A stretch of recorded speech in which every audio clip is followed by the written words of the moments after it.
What's going on, YouTube? This is BBSP, and I wanted to make this video in regard to the Los Angeles Clippers. Something is going on with that team, man. They seem to be real off. Ever since, let's be honest, ever since Kawhi and Paul George linked up, everything, people were saying that this was the greatest duo since Michael Jordan and Scottie Pippen, right? Lockdown defenders galore, Patrick Beverly, Montrezl Harrell back then, Lou Williams coming off the bench with an offense. You had people like how they are doing with the Nets this year, crowning them champs, saying that they were going to sweep the Lakers, they were going to beat everybody and everything, all because they had Kawhi Leonard. Last year, the Clippers were everybody's darlings, right? Everybody's darlings. And then all of a sudden, fast forward, they get to the playoffs, almost lost to the Mavericks in the first round. Be honest, should have lost to the Mavericks in the first round. If we're being really serious about it, if Kristaps Porzingis doesn't suffer that injury and he doesn't get ejected in the second game, I think now the Mavericks possibly win that series. Then they go get to the second round and pull the all-time choke job by choking a 3-1 lead, and not even that, people started to get off the bandwagon like crazy. Started to backtrack. They started to do all this stuff, make excuses for the Clippers, talking about, well, it was because of the bubble, or well, they didn't play a very long time. You know what I mean? I understand it, man. Like, now this season, they've pretty much, not much has changed. You know, they're losing to teams, you know what I mean, they shouldn't be losing to. Supposedly, Ty Lue was supposed to solve all their problems, but yet people wanted to blame Doc Rivers. Doc Rivers these problems are bigger than Doc Rivers. Doc Rivers can only coach. You understand? And let's be honest, something is going on with Paul George, okay? The guy hasn't been the same since the 2018 playoffs when the Oklahoma City Thunder got upset by the Utah Jazz. And fast forward to a year later where Damian Lillard just fried the Oklahoma City Thunder, including that series-clinching game-winning shot right in Paul George's eyes. Fried him, just straight fried him to no end, you know? But yeah, man, last year, he just completely fell apart in the playoffs. Paul George did, you know? And now it's like, it's a continuation of this season. And I don't see, what are they, third, fourth, or fifth in the Western Conference now, if I'm assuming. I assume that they're gonna finish anywhere between fourth and fifth, because let's be honest, unless the top three teams in the Western Conference go on a long losing streak, right?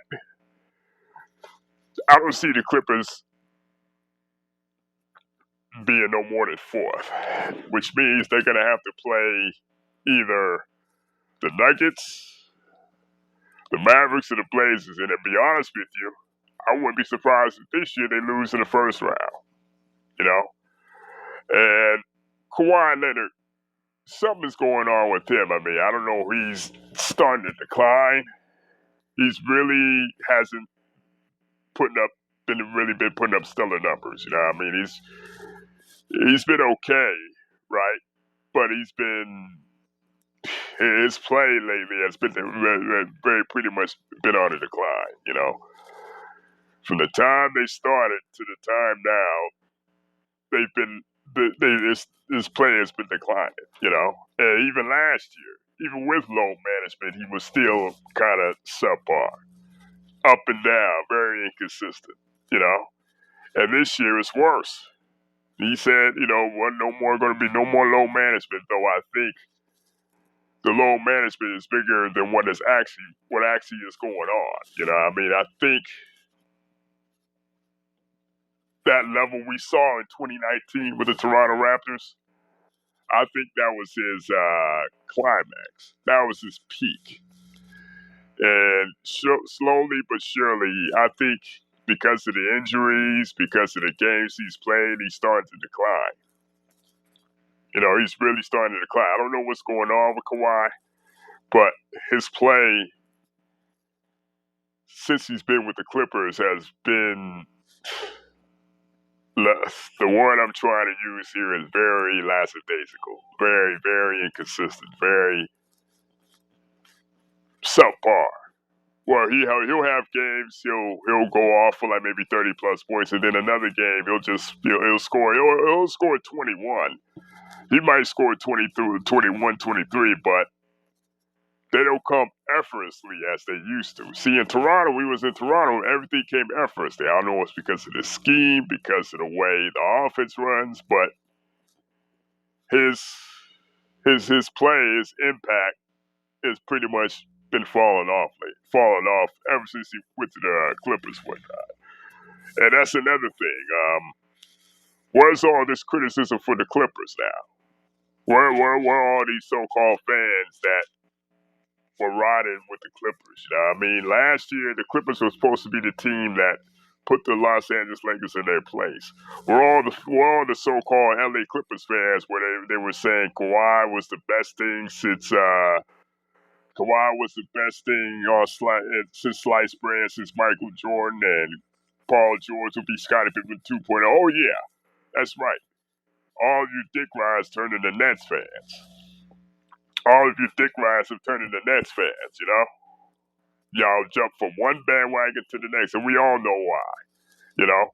And Prince Force kind of did this shit. He was kind of capping for the Clippers last year, and now he's kind of capping for the Nets this year. I don't know, man, but I think I know why. I think I know why. And here's the thing. Where's the criticism for this team, man? Where's the criticism? Where's the vitriol? If this was LeBron James and the Lakers right now, everybody would have something to say. Everybody would have something to say. You know? If this was Russell Westbrook, everybody would have something to say. You know? But because everybody picks and chooses and everybody dick rides, everybody has their biasness, everybody's all but either ignored what's going on or they all jumped on the Nets bandwagon like they are now.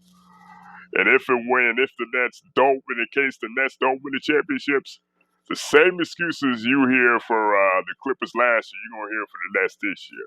But I'm getting off topic. But yeah, I think this team,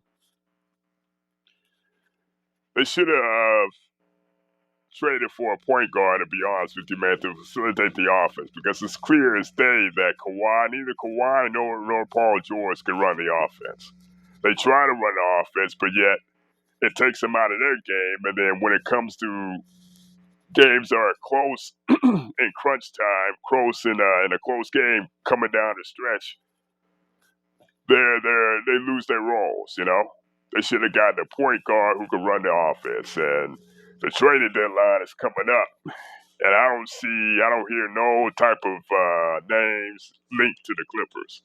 So I'm guessing, you know, what value do they really have? What assets do they really have to move? Because nobody wants Marcus Morris. Nobody wants Lou Williams. Especially nobody wants Patrick Beverly. Patrick Beverly value so low that he brings nothing to the table. You know, all he does is hack and play defense. And if he's not playing defense, if he's not scoring, he's out there hacking. So, well, like what? I don't know. I don't know. But all I know is this: wouldn't shock me at all if the Clippers lose in the first round this year, depending on where they're seated. If the way they're playing now, I wouldn't be surprised if they lose in the first round this year.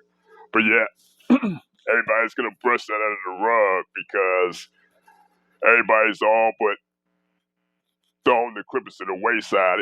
It's funny. Last year, everybody was saying, crowning the Clippers as this next dynasty, this next big team that was gonna prevent LeBron James from winning ever again. You know, all of them, everybody. But now everybody's jumped on the Nets bandwagon. You know, like people always say, LeBron James fans are the worst, but his haters are guilty of the same thing that they're doing.